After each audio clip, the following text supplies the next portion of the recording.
The driver come and hit my mother. When them hit my mother, my father say, "You have no right to hit the wife, because India rule is that." He say, them tell my father, the woman, and them tell my father. He say, "Look how he hit Bhauji." He say, "Nah, we want to go India again." From Pitimon, them start to come San Fernando. From San Fernando, them watching the sea, very high road to pass, very high road. Purnima's father's objection is informed by the thesis that flogging and incarceration for minor law-breaking and misdemeanors was not written in his contract. As a consequence, many of the Jahajis believed that they were deceived. This was never told in the contract. I've seen the contract, the original contracts, that is never mentioned. And while that was the central feature of the indenture system, that if you didn't work or if you had some misdemeanor, it's a huge variety, about 140 clauses were there, from hospital rules to barrack, how do you keep your barrack house, to how do you work. There were 140 types of breaches. And then you could be in jail. And as you know that amongst the labor, roughly the average rate of incarceration, that means being prosecuted for, was something like 25–30%. So every person in his period of, most probably on an average, every person might be in jail for at least 14 days. Additionally, overseers would command some women to report to their bungalows for disguised house chores, where they would be abused and violated. In many instances, the overseers would manufacture reasons to imprison some husbands in order to commit their acts of brutality against these innocent women. The overseers were nearly all young men, unmarried men. Most of them were white. I guess a few were local mixed-race men.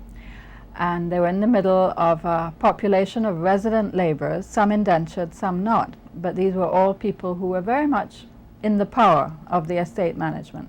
And obviously that was a situation reminiscent of slavery, where the young women were vulnerable to sexual predators among the management staff.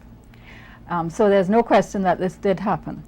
Now, it was, of course, frowned on by the local government, by the Protector of Immigrants Office, and by the more intelligent managers, because they recognized that perhaps no other issue caused so much discontent and so much rebellion among the estate indentured labor force than interference, as it was politely called, with the Indian women. The system of recruitment paid lip service to sociological factors, in particular the imbalance of men to women ratio, despite the fact that the authorities had mandated that women constitute 1/3 of every shipload of immigrants coming to the West Indies. The planters were desperate for muscle labor on the plantations. The Arcatias, on the other hand, were only interested in satisfying their depraved lust for wealth. However that was achieved was their major concern. Obviously, what happens is that if you have a system of labor, you're trying to attract labor. What was required at first was able-bodied labor to work on plantations, and able-bodied labor was generally seen as male labor. So the system started with obviously more men. However, within the plantations and on the estates where many men were housed, there began to be problems of just, I would call it unhappiness of various sorts. You have to remember as well that you are drawing men from India who are young, who within India they would have had their lives arranged. They would have had arranged marriages, they would have had the usual rug of customs around them, and you are now displacing them. And you bring them into a setting in which they are now ill at ease. Indentureship also created new ways in which Indian women and men viewed each other, away from the protective surveillance of their parents. You began to have a group of women who are now again displaced from India, in where they also would have had their lives arranged, and where they would have been not in short supply. They are shifted to Trinidad and to the rest of the Caribbean, and they are now in greater demand. So you begin to change the entire system of sexuality, if you like, of the way in which Indian men and women would have related to each other if they were in India, under the eyes of their family. The indentured female, already in short supply on the plantations, could now bargain with the currency of her sexuality, and this resulted in bitter social problems like domestic violence, wife murders, and suicides.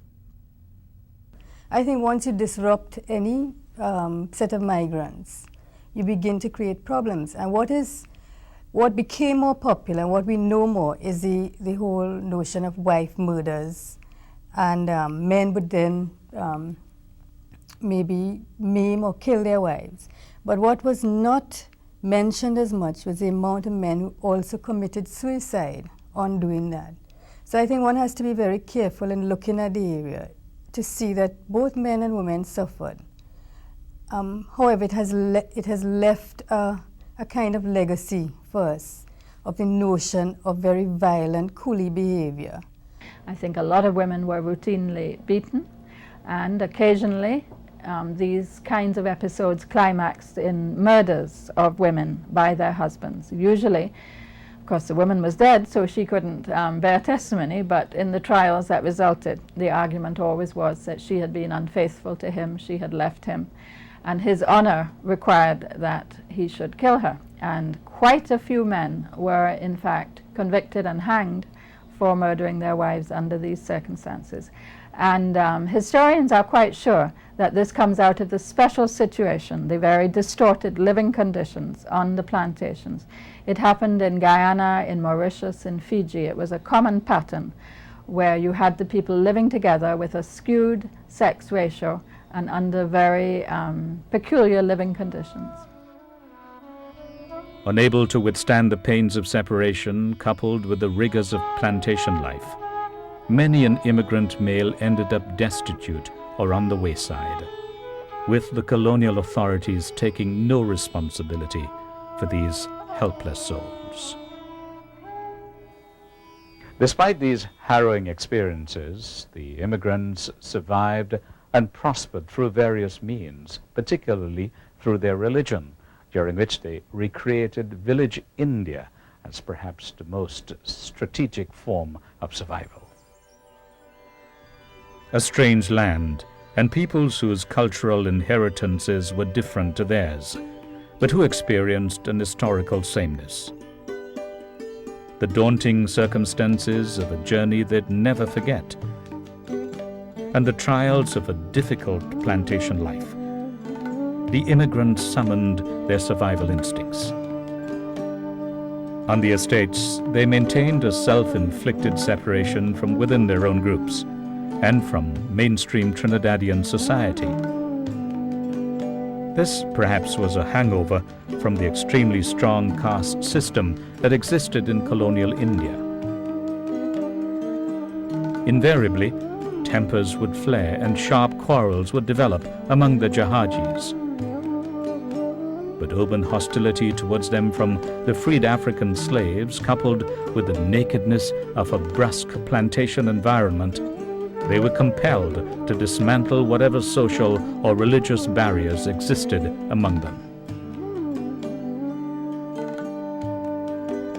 Walls broken down and the quest for survival prominent on their agenda, these Jahaji Bhais and Bahins weaned into their small communities a compelling sense of togetherness and cooperation. Cultural practices deemed pagan by the British and considered strange to others who preceded the immigrants made it difficult, almost lawless, to practice their religions and invoke their cultural prowess.